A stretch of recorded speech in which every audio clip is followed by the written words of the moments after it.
목요 아침 묵상에 나오신 나무교회 성도님들을 환영합니다. 오늘 아침에도 함께 하나님의 아름다우심을 묵상하는 시간이 되었으면 좋겠습니다. 오늘 하나님께서 저희들에게 주신 말씀은 창세기 1장 26절에서 28절 말씀입니다. 함께 드라마 바이블로 말씀 듣고 오시겠습니다. 하나님이 이르시되 우리의 형상을 따라 우리의 모양대로 우리가 사람을 만들고 그들로 바다의 물고기와 하늘의 새와 가축과 온 땅과 땅에 기는 모든 것을 다스리게 하자. 하나님이 자기 형상 곧 하나님의 형상대로 사람을 창조하시되 남자와 여자를 창조하시고 하나님이 그들에게 복을 주시며 하나님이 그들에게 이르시되 생육하고 번성하여 땅에 충만하라. 땅을 정복하라. 바다의 물고기와 하늘의 새와 땅에 움직이는 모든 생물을 다스리라.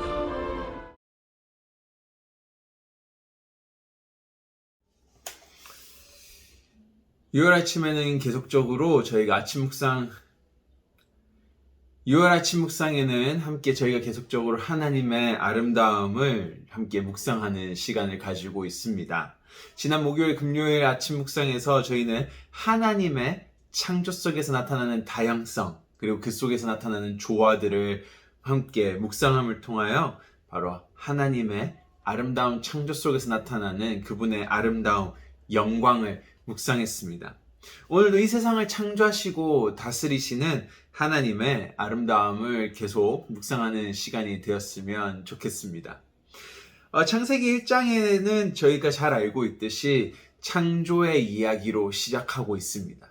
근데 그 창조의 이야기는 단순한 어린아이들의 동화가 아니라요, 그 속을 살펴다 보면은 정말로 하나님께서 우리에게 하시고 싶으신 많은 메시지들을 담고 있는데요. 그 중에 하나를 저희가 오늘 잠시 함께 살펴보았으면 좋겠습니다. 이 하나님의 창조 이야기 속의 구조를 살펴보면요, 1일부터 3일까지는요, 하나님께서 공간을 만드십니다. 그리고 4일부터 6일까지는 그 안에 공간들을 하나씩 자신의 하나님의 창조물로 채워 넣는 것을 저희가 볼 수 있습니다. 예를 들면요, 첫째 날 바로 하나님께서 빛과 어둠이라는 공간을 분리시키셔서 만드셨죠.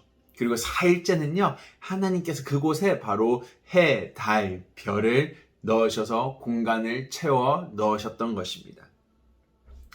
즉 하나님께서는요, 공간을 만들고 채워 넣었다라는 말은 바로 그 속에서 살아갈, 그 공간에서 살아갈 창조물들이 필요한 것들을 다 1일에서 3일까지 준비하셨다라는 것을 보여주고 있는 것이죠.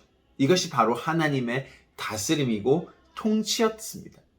그래서 마지막 날을 보시면은 마지막 날에 하나님께서 가장 아끼시는 하나님의 형상으로 된 인간을 창조하셨던 것입니다.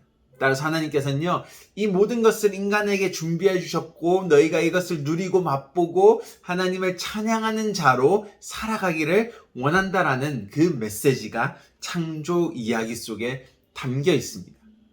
그런데 또 한 가지 이유, 인간이 창조되어진 또 한 가지 이유를 오늘 본문인 1장 28절은 말해주고 있는 것을 볼 수 있는데요. 함께 살펴보겠습니다. 하나님이 그들에게 복을 주시며 하나님이 그들에게 이르시되 생육하고 번성하여 땅에 충만하라. 땅을 정복하라. 바다의 물고기와 하늘의 새와 땅에 움직이는 모든 생물을 다스리라 하시니라. 하나님께서 자신의 형상을 가진 인간을 만드시고 이렇게 명령하셨죠. 지금 충만하라. 땅에서 번성해서 너희들이 이곳을 다스리고 정복해라 라고 말씀하셨습니다. 근데 이 1장 28절 말씀을요, 조금 저희가 잘 이해할 필요가 있습니다. 두 단어를 조금 집중해 보면 좋겠는데요. 정복하다, 다스리다 라는 단어입니다.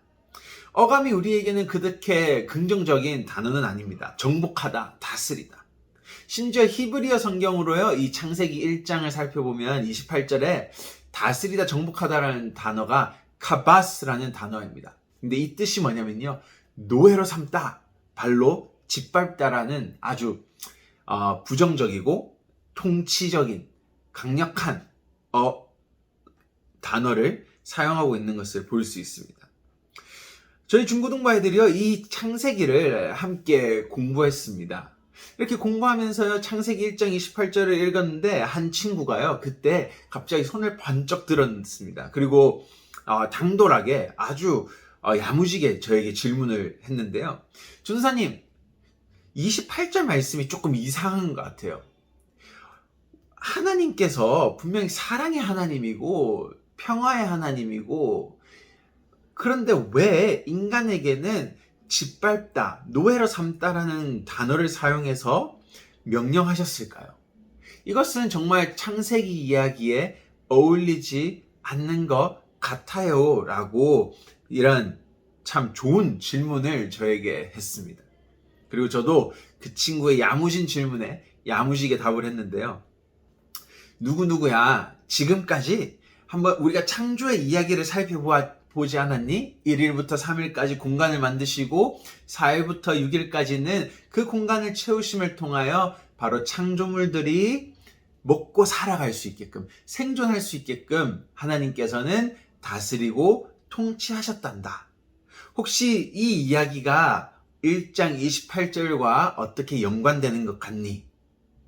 그렇단다. 하나님의 형상이 다스리고 강력하게 통치하는 것은 바로 하나님께서 1일과 3일의 공간을 만드시고 준비해 주신 것처럼 우리가 그것이 바로 하나님께서 주신 명령이란다 라고 말을 해 주었습니다.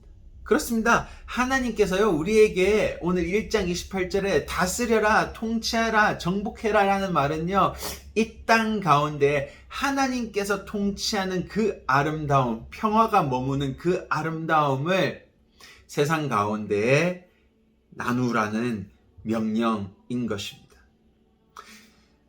그럼 오늘 이 말씀을 한번 우리의 삶 속에 직접적으로 적용해 보았으면 좋겠습니다.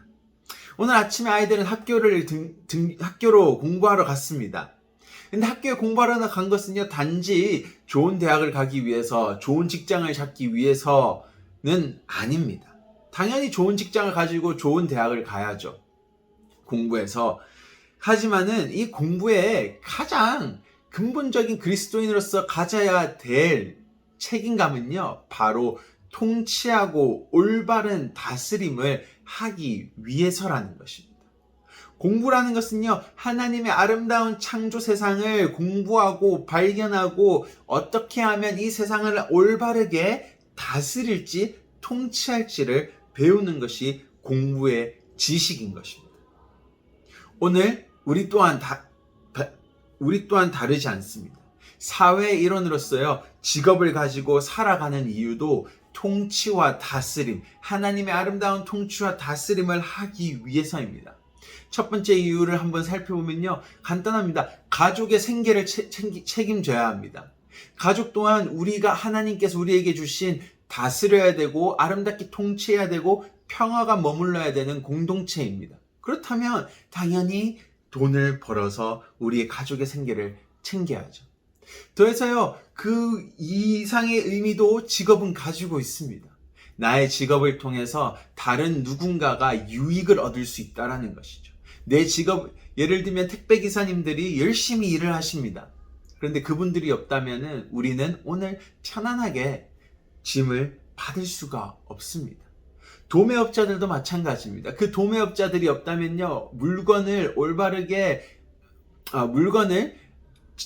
알맞게 나눌 수 없고 전달할 수가 없는 상황이 오게 되는 것입니다.